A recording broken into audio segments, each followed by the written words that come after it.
Hello दोस्तों, welcome to my YouTube channel R K Sharma. पिछले दो एपिसोड्स में हमने HCF एंड LCM पार्ट 1 और पार्ट 2 देखा था।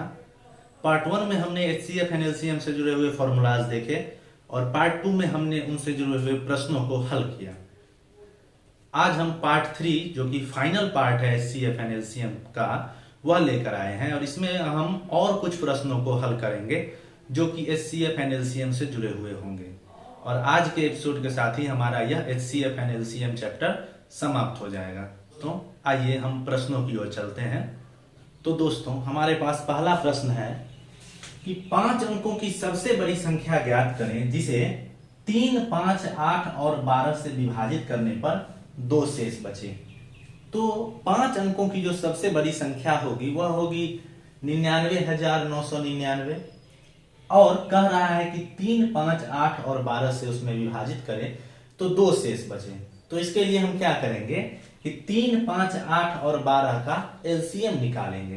देखिए, 3 बराबर 3 पर पावर 1, 5 बराबर 5 पर पावर 1, 8 बराबर 2 पर पावर 3 और 12 बराबर 2 पर पावर 2 गुना 3। तो इनका एलसीएम क्या हो जाएगा?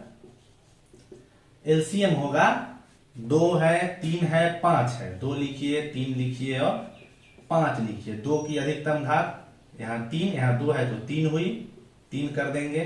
3 और 5 और 1 सब पर एक एक घात है तो एक एक घात लिख देंगे। 2 की घात 3 क्या होगी? 8। 3 की घात 1, 3 और 5, 8 3 24 पंचे 120 हमारा एलसीएम हुआ। अब क्या करेंगे हम कि इस 120 से 5 अंकों की सबसे बड़ी संख्या यानी 5, 9 में भाग देंगे। कैसे लगेगा? 8 से लगाएंगे तो 960, 39। फिर 3 से लगाएंगे तो 360, 39 और फिर 3 से लगाएंगे तो 360, 39।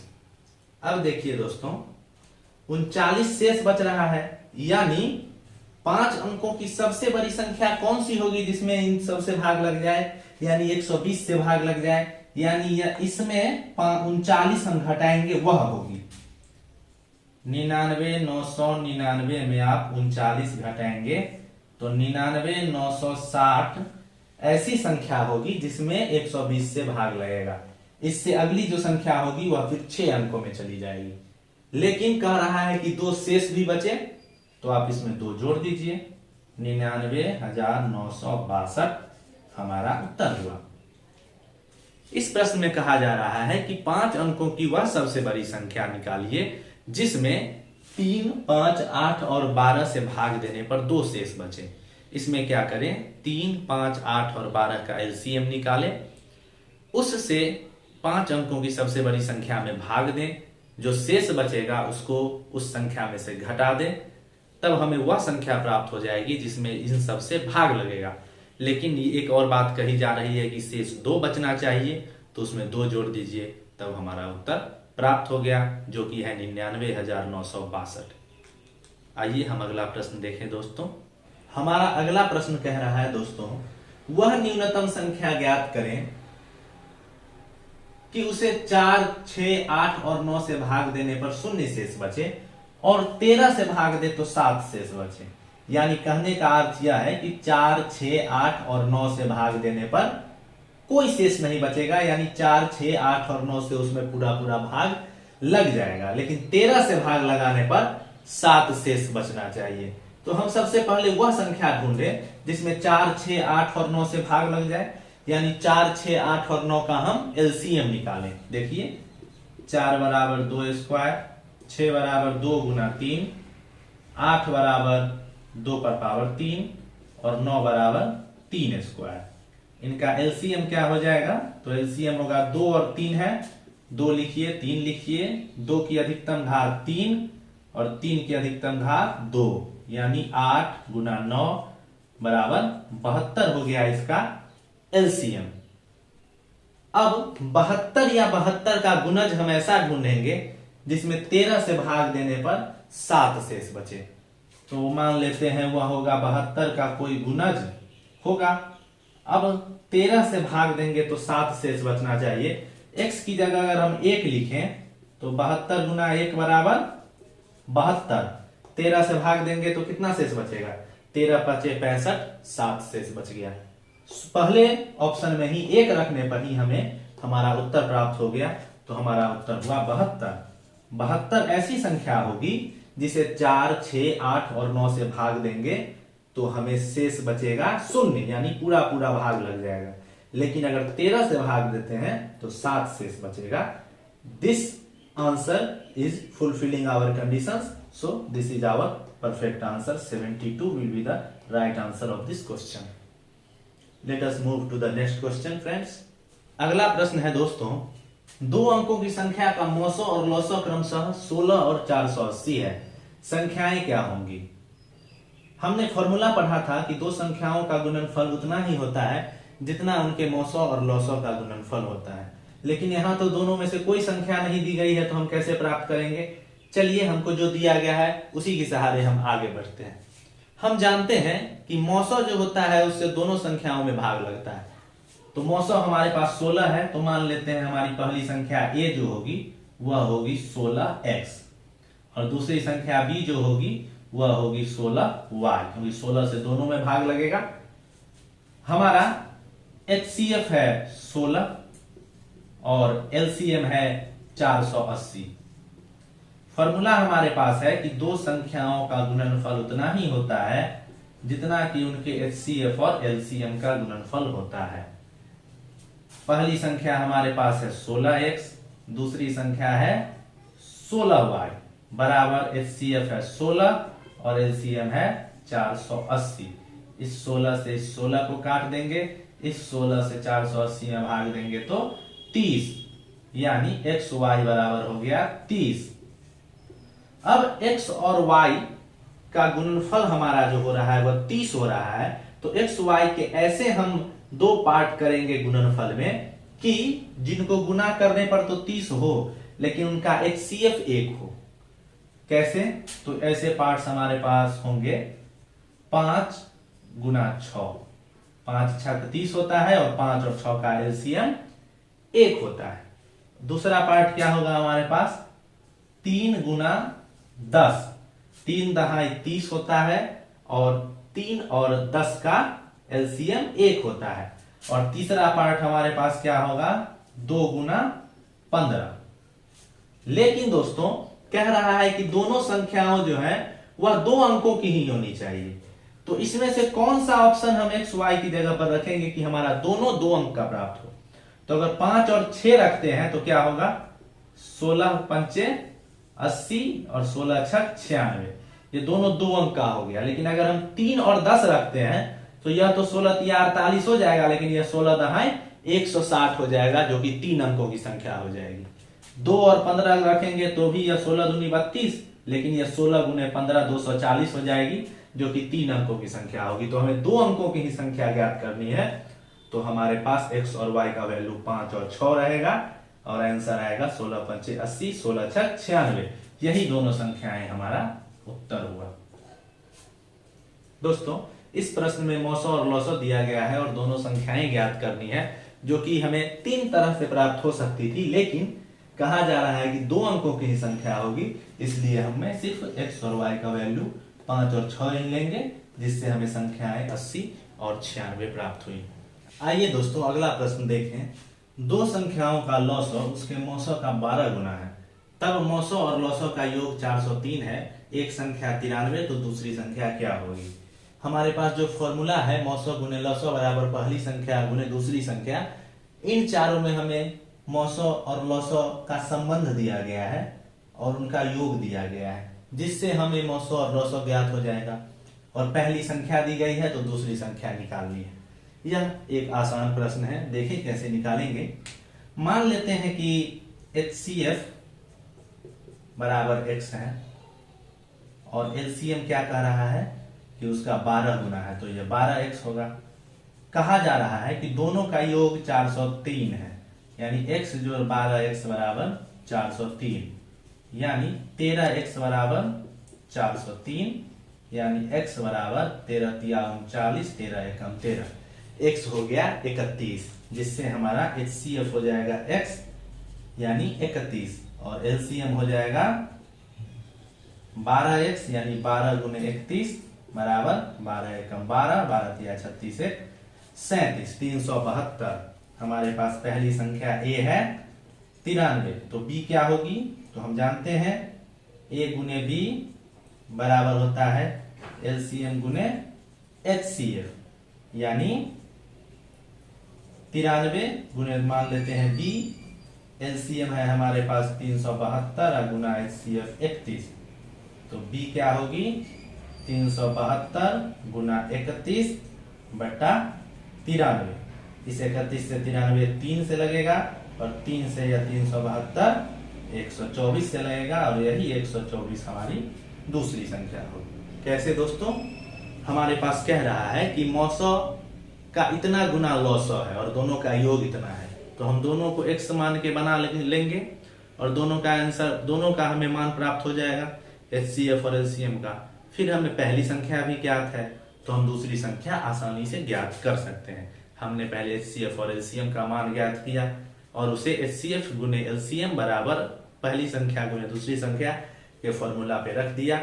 चारों में से हमें 3 चीजें प्राप्त थी और चौथी चीज हमने दूसरी संख्या जो है प्राप्त कर ली। आइए दोस्तों अगला प्रश्न देखें। अगला प्रश्न है, वह बड़ी से बड़ी संख्या ज्ञात करें जिसे 5834 से घटाए जाने पर वह 20, 28, 32 और 35 से पूर्णतः विभाजित हो जाए। यानी 20, 28, 32 और 35 का हमें LCM निकालना होगा और बड़ी से बड़ी संख्या ज्ञात करें जिसे घटाना है। यानी बड़ी से बड़ी संख्या हमें 5834 में घटानी है, यानी हमें छोटी से छोटी संख्या हमारा LCM होगा। छोटी से छोटी संख्या हमें प्राप्त करने के लिए बड़ी से बड़ी संख्या घटानी होगी और वह बड़ी से बड़ी संख्या जो होगी वही हमारा उत्तर होगा। कैसे? सो देखें। 28, 32, 35 और 20 का हम LCM निकालें। 20 बराबर होगा 2 पर पावर 2 गुना 5। 28 बराबर होगा 2 पर पावर 2 गुना 7। 32 बराबर होगा 2 पर पावर 5 और 35 बराबर होगा 5 गुना 7। इनका LCM क्या होगा? तो 2 गुना 5 गुना 7, 2 की अधिकतम घात है 5, 5 की अधिकतम घात 1 और 7 की अधिकतम घात 1। 32 गुना 5 गुना 7 1120 वह संख्या होगी छोटी से छोटी संख्या जो हमें प्राप्त करेंगे हम। और तब बड़ी से बड़ी संख्या इसमें से हम घटाएंगे। तो क्या घटाएंगे? 5834 में से तो 1120 प्राप्त होगा, तो 5834 में से 1120 घटा दीजिए। 4 में से 0 4, 3 में से 2 1, 8 में से 1 7, 5 में से 1 4, तो यही 4714 जो बड़ी से बड़ी संख्या होगी जो घटाने पर हमें वह संख्या प्राप्त होगी जो 20, 28, 32 और 35 से पूर्णतः विभाजित हो जाए। अगर हम इसको 2 से गुना करके 2240 करेंगे तो वो भी विभाजित होगी, लेकिन फिर उसमें हमें 5834 में से इससे कम संख्या घटानी होगी। 2200 के आसपास होगा तो हमें 3600 के आसपास ही घटाना पड़ेगा, लेकिन यहाँ 4700 घटाना पड़ रहा है जो कि बड़ी से बड़ी संख्या है और यही हमारा उत्तर होगा। इसमें हमने क्या किया कि 20, 28, 32 और 35 का हमने LCM निकाल लिया और उसे 5834 में से घटा दिया और हमें हमारा उत्तर प्राप्त हो गया। आइए हम लोग अगले प्रश्न की ओर चलें।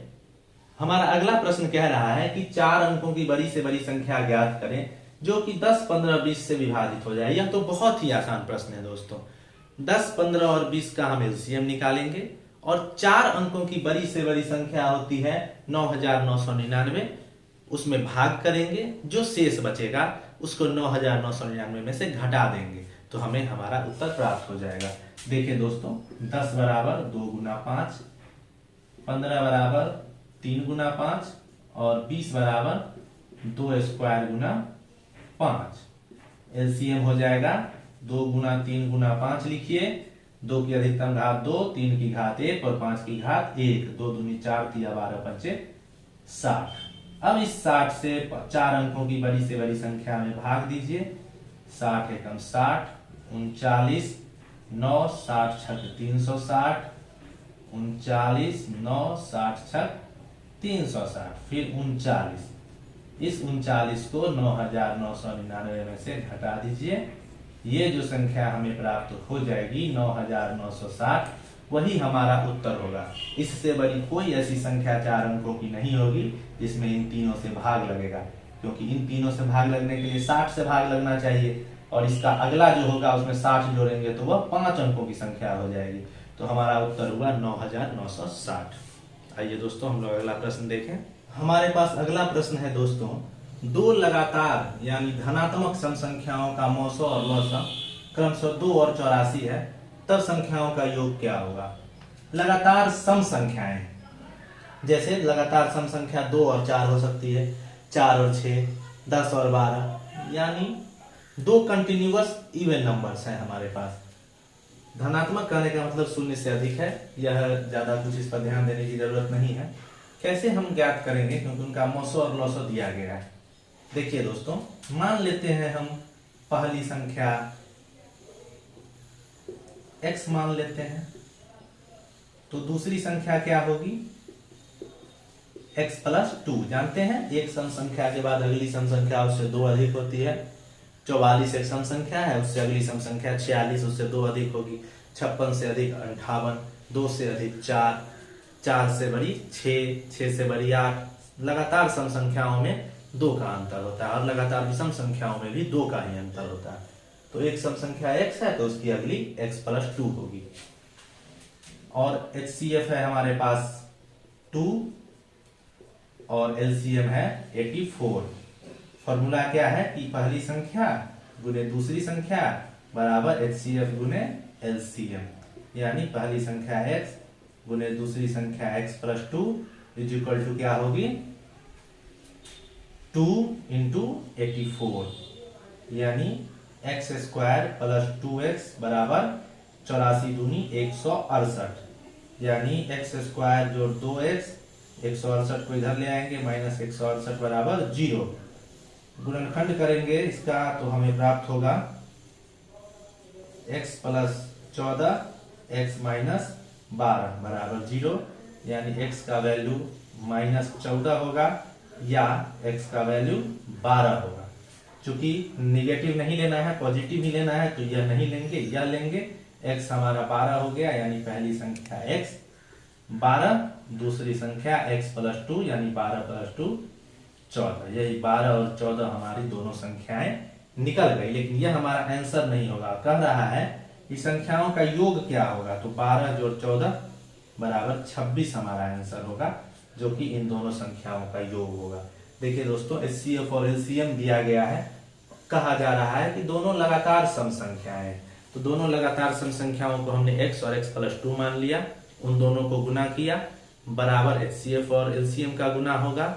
फिर हमें एक समीकरण प्राप्त हो गया x के टर्म में, जिसको हमने सॉल्व किया तो x का वैल्यू हमें -14 और 12 प्राप्त हुआ। कहा जा रहा है कि संख्या धनात्मक होगी, तो हम निगेटिव नहीं लेंगे, तो पॉजिटिव 12 हमें प्राप्त होगा x का मान। पहली संख्या वही x 12 और दूसरी संख्या x प्लस 2 यानी 12 प्लस 2 14। दोनों संख्याओं का योग पूछ रहा है, तो 12 जोड़ 14 बराबर 26। यही हमारा उत्तर हुआ दोस्तों। आइए अगला प्रश्न देखें। अगला प्रश्न है कि 5 घंटियां एक साथ बजती हैं और सभी क्रमशः 6, 7, 8, 9 और 12 सेकंड के अंतराल पर बजती हैं, तो कितने समय बाद दोबारा बजेंगी। देखिए दोस्तों, 5 घंटियां पांचों एक साथ बज गई, उसके बाद पांचों घंटी अलग अलग टाइम इंटरवल पे बजती है। एक घंटी है जो हर 6 सेकंड पे बजती है, एक घंटी है जो 7 सेकंड पे बजती है, एक है 8 सेकंड पे बजती है, एक है जो 9 सेकंड पे बजती है और एक है 12 सेकंड पे बजती है। तो कितने समय बाद ऐसा समय आएगा कि सारी घंटियां फिर एक साथ बजेंगी, यानी फिर कौन सा ऐसा नंबर होगा जो कि इन सब का LCM होगा, जिसमें सबसे भाग लगेगा और उस पर जाकर सभी बजेंगी। तो देखिए कैसे प्राप्त करेंगे, बहुत आसान है। 6, 7, 8, 9 और 12 का LCM निकाल दीजिए, वही हमारा उत्तर हो जाएगा। 6 बराबर 2 गुना 3, 7 बराबर 7, 8 बराबर 2 पर पावर 3, 9 बराबर 3 पर पावर 2 और 12 बराबर 2 पर पावर 2 गुना 3। इनका LCM हम निकालेंगे, 2 है 3 है और 7 है। यही 3 अभाज्य संख्या इनमें है। 2 की अधिकतम घात कितनी है? 3। 3 की अधिकतम घात कितनी है? 2। और 7 की अधिकतम घात 1 ही है। तो 2 पर पावर 3 8, 3 तिया 9 और 7। 8 गुना 9 7 63, 8 तिया 24, 8 छः 48, 2 50। 504 सेकंड के बाद यह घंटियां फिर से एक साथ बजेंगी। बहुत आसान प्रश्न है दोस्तों, सिर्फ एलसीएम निकालना है। चलिए अगला प्रश्न हम लोग देखें। अगला प्रश्न कह रहा है कि उस धनात्मक संख्या के कितने समूह संभव है जिसका योग 99 और 909 हो। एलसीएम नहीं दिया गया, सिर्फ एचसीएफ दिया गया है और दोनों संख्याओं का योग दिया गया है। एचसीएफ के बारे में हम जानते हैं कि एचसीएफ से दोनों संख्याओं में भाग लगेगी। तो हम मानते हैं कि पहली संख्या a हो गया 9x और b है 9y। कहा जा रहा है कि दोनों का योग 99 होगा, यानी 9x जोड़ 9y बराबर 99। 9 कॉमन ले लिए, x जोड़ y बराबर 99, यानी x जोड़ y बराबर हो गया, इस 9 से 99 में भाग देंगे 11। दोनों x और y का जोड़ हो गया 11। तो हमें x y के ऐसे समूह लेने हैं जिनका जोड़ हो 11 और उनका HCF हो 1। उतना समूह हमारा संख्याएं प्राप्त होंगी और हमें सिर्फ नंबर पूछ रहा है कि कितने समूह होंगे। तो जितने समूह x और y 11 के बनेंगे जिसका मौसो 1 हो, वही हमारा आंसर होगा। तो कौन कौन सा समूह होगा दोस्तों? एक तो होगा 1 और 10 का HCF 1 होगा और दोनों को जोड़ के 11। दूसरा समूह होगा 2 और 9, 2 9 11 और 2 9 का HCF 1। तीसरा समूह होगा 3 8। चौथा समूह होगा 4 7। पांचवा समूह होगा 5 6। अब अगला समूह इसी तरह से 6 5, इसका उल्टा होगा तो उससे कोई फर्क नहीं पड़ेगा। समूह यही टोटल 5 समूह ऐसे होंगे जिनका जोड़ 11 होगा और HCF 1 होगा, यानी 5 ऐसे समूह हमें प्राप्त होंगे जिनका मौसो 9 होगा और योग 99 होगा। 5 हमारा आंसर हो गया। तो दोस्तों आज के एपिसोड में हम लोगों ने HCF और LCM से जुड़े हुए कुछ और सवालों को देखा। इसी के साथ हमारा यह महत्वपूर्ण चैप्टर समाप्त होता है। आप इससे जुड़े हुए प्रश्नों को, ढेर सारे प्रश्नों को हल करेंगे, प्रैक्टिस करेंगे, तब जाके इनसे जुड़े हुए कोई प्रश्न आपको एग्जाम में नहीं छूटेंगे। अगले एपिसोड में हम लोग रीजनिंग का कोई महत्वपूर्ण चैप्टर देखेंगे और उसका अध्ययन करेंगे। तो फिर आज के लिए इतना ही। आप लोग अगर इससे कुछ लाभ महसूस कर रहे हो तो इसे लाइक शेयर और सब्सक्राइब कर सकते हैं। आप लोगों का बहुत बहुत धन्यवाद।